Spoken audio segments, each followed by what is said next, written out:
महाभारत के प्रेमियों, मैं राम सागर शास्त्री आप लोगों के समक्ष रखने जा रहा हूं द्रुपद वध।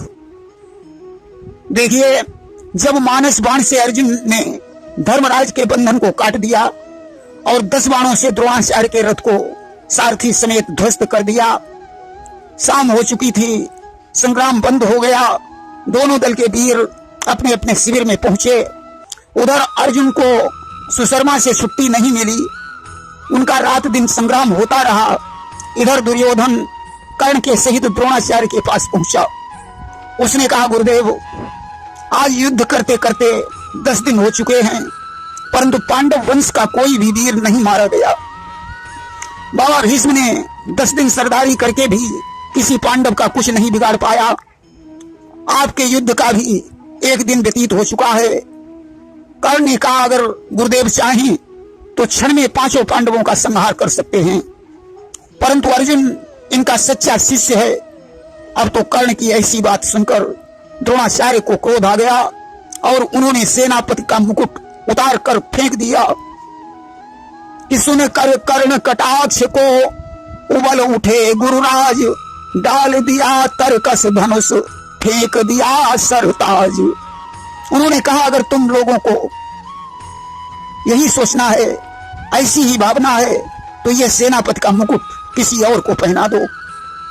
मेरे अंदर छल कपट की भावना नहीं है। द्रोणाचार्य से दुर्योधन हाथ जोड़कर कहने लगा, गुरुदेव, हम लोग आपके सामने बच्चे हैं, गुस्सा होने की जरूरत नहीं है। मेरी नाव तो अब आपके सहारे है, इसे डुबाना या पार लगाना आपके हाथों में है। ऐसे शब्द सुनकर द्रोणाचार्य प्रसन्न हो गए और उन्होंने प्रतिज्ञा की कि मैं कृष्ण की सौगंध खाकर कहता हूं, कल किसी पांडव की मृत्यु कुरुक्षेत्र के मैदान में अवश्य होगी। कि साक्षी है पृथ्वी माता की, आन है उन्हीं बनवारी की, कल निश्चय होगी मृत्यु किसी पांडव दल के बलधारी की। अगर मैं इतना न कर सका तो कृष्ण की सौगंध खाकर कहता हूं कि हाथों में कभी धनुष बाण नहीं उठाऊंगा। ये कई बार के बारन धार, महाजमधार के बार प्रचारम, और देत हुकार बिदार सबई, सरदार बिदार के दार उतारम। आन है यही दुजमान रहे, न गहे जिय मोहन छोह विचारम।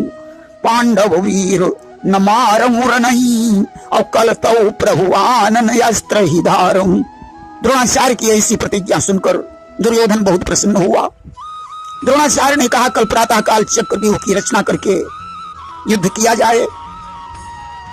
बिना अर्जुन के पांडव दल का कोई वीर चक्रव्यूह नहीं तोड़ पाएगा।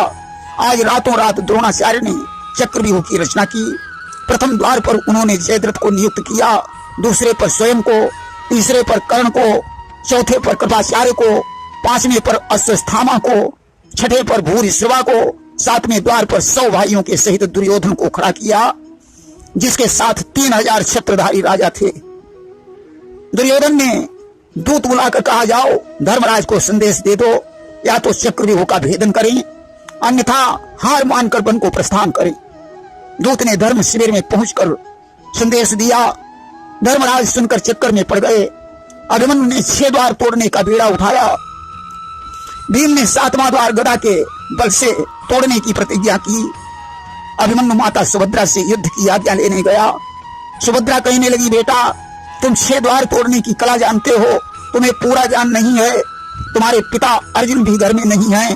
द्रोणाचार्य बहुत बलवान और कूटनीतिज्ञ हैं, इसलिए मैं तुम्हें युद्ध में जाने की सलाह नहीं दे सकती हूँ। कि कौन की मान लई सिख छौन, करी यस पैज भयंकर भारी।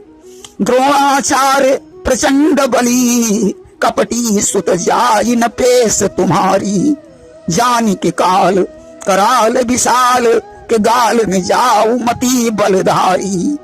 रोई मरे गो कुटुंब सबही, रण में खपी जाऊ जो कुमर हजारी। माँ ने कहा, पुत्र, युद्ध में जाने का विचार बदल दो। अभिमन्यु ने कहा, नहीं माँ, अगर मैं नहीं गया तो पिताजी की वीरता कलंकित हो जाएगी। माता लाचार हो गई। अब अभिमन्यु अपनी पत्नी उत्तरा के पास पहुंचा। उत्तरा उस समय गर्भवती थी। अभिमन्यु ने युद्ध के लिए विदा मांगी। उत्तरा सच्ची क्षत्राणी थी। उसने कहा, जाओ नाथ, युद्ध में पीठ दिखाकर मत भागना, कि लड़ियो मरियो कटियो रण में, और भगियो न प्यार रण छोड़ी पिछारी, और जो तन सैल के घाव परई, सहेली जो पिया दिल माही बिचारी, हिम्मत बांधी लड़ेहु रण भीतर, दोनों हाथ करेहु तलवारी, बारंबार मैं नाथ कहूँ, रण माही रखे हो तुम लाज हमारी। इतना कहकर उत्तरा ने ज्यों मंगल तिलक करना चाहा, माथे की बेनी छूटकर जमीन पर गिर गई। अपशकुन देखकर उत्तरा ने अभिमन्यु के चरण पकड़ लिए और कहने लगी, नाथ, अब मैं तुम्हें युद्ध में नहीं जाने दूंगी। उत्तरा रोकती रही, परंतु अभिमन्यु नहीं माना। आज चक्रव्यूह के द्वार पर पहुंचा। प्रथम द्वार पर जयद्रथ खड़ा था। अभिमन्यु तो अंदर चला गया, परंतु जयद्रथ ने भीम को अंदर नहीं घुसने दिया। परिणामतः सातवें द्वार पर सभी महारथियों ने मिलकर उसे मार डाला। उधर अर्जुन ने संसप्तक वीरों पर विजय प्राप्त की। लौटते समय उन्हें अपशकुन होने लगे। वापस लौट आए तो अभिमन्यु की मृत्यु की सूचना मिली। अर्जुन ने भीम से पूछा, अभिमन्यु के वध की जड़ कौन है? भीम ने कहा, जयद्रथ। बस फिर क्या था? अर्जुन ने जयद्रथ को मारने की प्रतिज्ञा की। उत्तरा ने सती होने का विचार किया। भगवान ने कहा, तुम गर्भवती हो, इसलिए सती नहीं हो सकती हो। अर्जुन ने जयद्रथ को मारकर अपनी प्रतिज्ञा पूरी की। कालांतर में उत्तरा के गर्भ से परीक्षित जी का जन्म हुआ था। देखिए, अभिमन्यु जब मारा गया तो उत्तरा के विवाह के 5 वर्ष ही व्यतीत हुए थे। इधर जयद्रथ की मृत्यु से दुर्योधन दुखी हो गया। उसने द्रोणाचार्य से कहा, गुरुदेव, इतना प्रयास करने पर भी जयद्रथ को नहीं बचा पाए, सूर्य अस्त होकर कैसे प्रकट हो गया? द्रोणाचार्य ने कहा, दुर्योधन, ये सब कृष्ण की चाल है, अब सोच करने का समय नहीं है। कह दो मेरी ओर से आए वीर तमाम, आज रात में ही यहाँ होना है संग्राम। धर्मराज को सूचना दे दो, आज रात में संग्राम होगा। अब तो दोनों दलों ने रोशनी के लिए मसालें तैयार की। दोनों दल कुरुक्षेत्र में आमने सामने हुए। अंधेरी रात थी, दल की धूल से तारे नजर नहीं आ रहे थे। यूं ही घनघोर अंधेरी है, फिर दल बल उमड़ा आता है, जिसके कारण सारा प्रकाश जुगनू की तरह ही दिखाता है। मसालों का प्रकाश जुगनू के समान प्रतीत होता था। शकुनी और सहदेव, भीम और दुशासन, नकुल और कृतवर्मा, जरासंध का पुत्र सहदेव और अश्वत्थामा, शल्य और युधिष्ठिर, धृष्टद्युम्न और कर्ण, अर्जुन और द्रोणाचार्य का युद्ध होने लगा। 2-4 हाथ दिखाकर अर्जुन कौरव सेना से युद्ध करने लगे। द्रोणाचार्य और द्रुपद का संग्राम होने लगा। आज पैदल से पैदल, असवार से असवार भिड़े हुए हैं। तलवारों पर तलवारें, बाणों पर बाण चल रहे हैं। महाघोर संग्राम हो रहा है। द्रोणाचार्य को पता नहीं था मैं किसके साथ युद्ध कर रहा हूं। उन्होंने बाण मारकर द्रुपद को घायल कर दिया और तलवार से उनका शीश काट लिया। द्रुपद निष्प्राण होकर युद्ध भूमि में गिर गए। द्रोणाचार्य ने जब गौर से देखा कि मैंने द्रुपद का शीश काट लिया, अब तो उनके मुख दुख की सीमा नहीं रही। वे विलाप करने लगे, हाय मैंने ये क्या कर डाला, अपने हाथों से अपने मित्र का खून कर दिया। कि धोखे मित्र बधेऊ हम रण में, और उपजो सोच द्रोण के मन में। दुर्योधन ने कहा, गुरुदेव, आप पहले संहार कर देते हैं, बाद में उसके लिए रोते हैं। द्रोणाचार्य बोले, दुर्योधन घायल के दुख को घायल ही समझता है। द्रुपद राज हमारे मित्र थे। एक बार द्रुपद के राज्य को किरातों ने छीन लिया। यमुना के तट पर हमारी द्रुपद से भेंट हो गई। और द्रुपद देखी तीनों परिणामा, अवाशिष दीन होई मन कामा। द्रुपद ने मुझे देखकर प्रणाम किया। मैंने आशीर्वाद दिया, तुम्हारी मनोकामना पूर्ण हो। इसके बाद हमने उदासी का कारण पूछा। द्रुपद ने बताया, हमारा राज्य किरातों ने छीन लिया है, इसलिए हम रानी और मंत्री समेत मारे मारे घूम रहे हैं। उस समय मैंने किरातों से युद्ध करके किरात राज का वध कर दिया, द्रुपद को सिंहासन पर बैठाया और ईश्वर को साक्षी मानकर आजीवन के लिए अपना मित्र बनाया था कि मैंने ज्यों त्यों यत्न से इसे सिंहासन पर बिठलाया था, फिर ईश्वर को साक्षी देकर जीवन का मित्र बनाया था। द्रुपद को विश्वास नहीं हो रहा था। उन्होंने मुझसे कहा था कि हम क्षत्रिय होकर किरातों से नहीं जीत पाए, तो आप ब्राह्मण होकर विजय कैसे प्राप्त कर पाएंगे। तब हमने द्रुपद से कहा कि एक बार महर्षि परशुराम ने विशाल यज्ञ किया और अपना सर्वस्व ब्राह्मणों को दान दे दिया। उनके पास कमंडल, कुशासन और धनुष बाण ही शेष रह गया। तब मैंने दान लेने की इच्छा से वहां प्रवेश किया।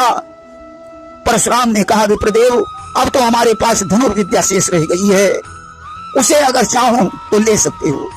परशुराम ने धनुर्विद्या सहित तीनों लोकों में विजय दिलाने वाले बाण मुझे प्रदान कर दिए और मंदराचल पर्वत पर जाकर तपस्या करने लगे। यहीं पर द्रोण ने मुझसे कहा था, यहीं पर द्रुपद ने मुझसे कहा था कि अगर तुम किरात का वध करके मुझे राजा बना दोगे तो मैं आधा राज तुम्हें समर्पित कर दूंगा। आज तो मैंने ब्रह्म अस्त्र का संधान करके 3 करोड़ चित्रंगणी सेना का विनाश कर दिया और द्रुपद को सिंहासन पर बैठाया। द्रुपद ने कहा, मित्र, आप अपना आधा राज्य ले सकते हैं। हमने कहा, अभी तो हम तपस्या करने जा रहे हैं, इसके बाद देखा जाएगा।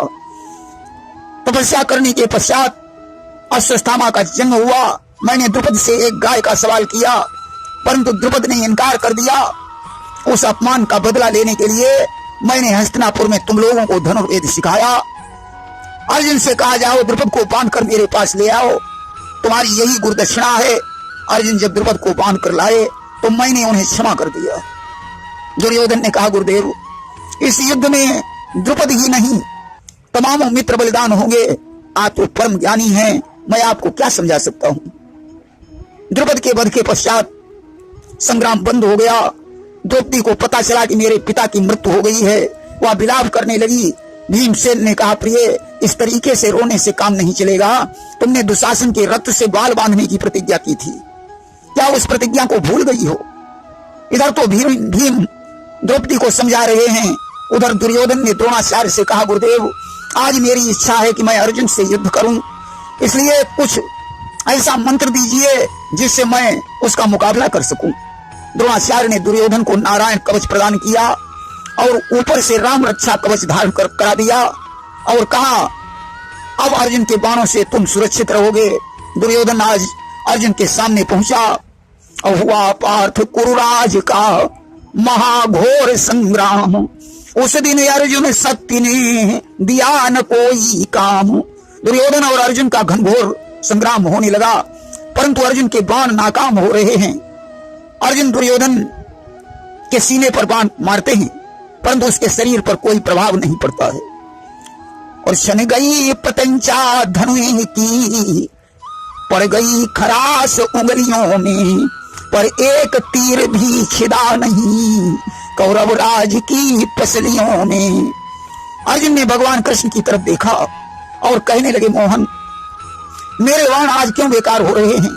भगवान ने कहा, आज दुर्योधन नारायण कवच और राम रक्षा कवच धारण करके आया है, इसलिए ऐसा करो, इसे छोड़ दो, इसके घोड़ों को और सारथी को मार डालो।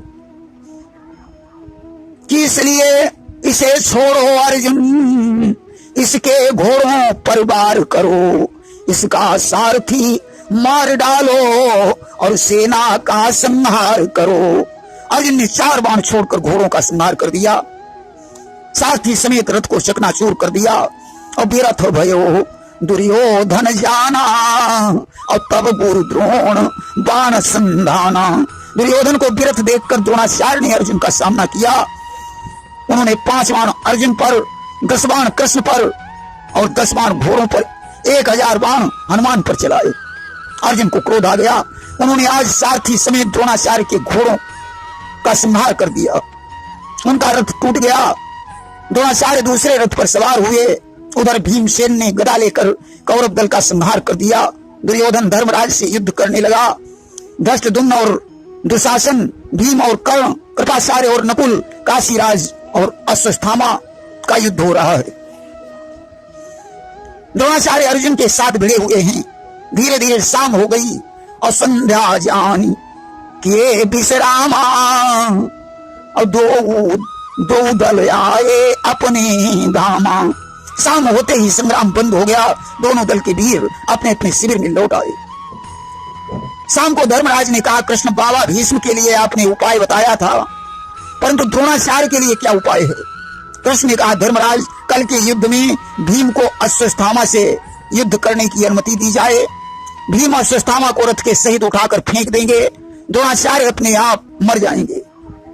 आज प्रातः काल युद्ध प्रारंभ हो गया और क्षत्रिय सकल करण रण लागे, अर्जुन द्रोण कर्ण के आगे। सारे क्षत्रिय युद्ध करने लगे। अर्जुन द्रोणाचार्य और कर्ण के सामने हैं। उन्होंने बाणों से बहुत सा कौरव दल संहार दिया। द्रोणाचार्य अर्जुन के बाण से आहत हो गए। कृतवर्मा के साथ अश्वत्थामा नाम का एक हाथी था, वह भीमसेन पर दौड़ पड़ा। अर्जुन ने बाण मारकर उसका संहार कर दिया। उसी समय भीमसेन और अश्वत्थामा का युद्ध हो रहा था। जिस समय अर्जुन ने अश्वत्थामा नाम के हाथी को मार डाला, उसी समय भीमसेन ने अश्वत्थामा के रथ को उठाकर फेंक दिया। ये 300 योजन दूर जाकर गिरा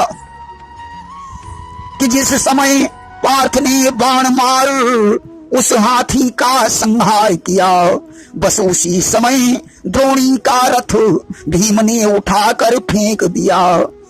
साथी के सही चारों घोड़े मर गए, रथ चकनाचूर हो गया, परंतु अश्वत्थामा जीवित बना रहा। भगवान शंकर ने उसके प्राणों की रक्षा की। इधर अश्वत्थामा की चर्चा चलने लगी। द्रोणाचार्य अश्वत्थामा को बहुत चाहते थे। उन्होंने अपनी सेना से पूछा कि अश्वत्थामा कहां चला गया। सेना ने कहा, गुरुदेव हमने उसे भीम के साथ लड़ते हुए तो देखा, परंतु इसके बाद क्या हुआ ये नहीं बता सकते हैं। द्रोणाचार्य ने भीम से पूछा, अश्वत्थामा का क्या हुआ?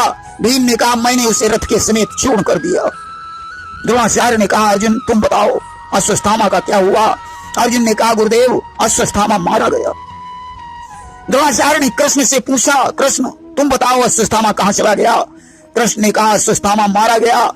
अब तो द्रोणाचार्य जैसे प्रसिद्ध ज्योतिषी को चैन नहीं आया। उन्होंने ज्योतिष से सिद्ध किया कि अश्वत्थामा जीवित है। उन्होंने कहा, कृष्ण तुम झूठ बोल रहे हो, अश्वत्थामा मर ही नहीं सकता।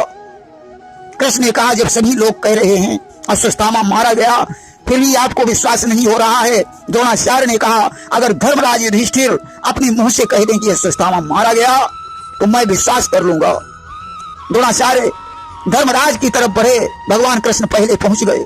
उन्होंने कहा, धर्मराज द्रोणाचार्य की मृत्यु का सामान तैयार है, तुम्हें सिर्फ इतना कहना है कि अश्वत्थामा मारा गया। अश्वत्थामा हतो नरो वा कुंजरो। धर्मराज ने कहा, प्रभु झूठ कैसे बोल सकता हूं? मेरा तो सर्वस्व धर्म पर निछावर है। मैं 7 द्वीपों की संपत्ति को ठोकर मार सकता हूं, परंतु धर्म से वंचित नहीं हो सकता हूं। अपना तन मन धन देकर भी मुंह से न सत्य उचारूंगा। मिट जाए धर्म पर नेह गेह, पर पाप न कभी विचारूंगा।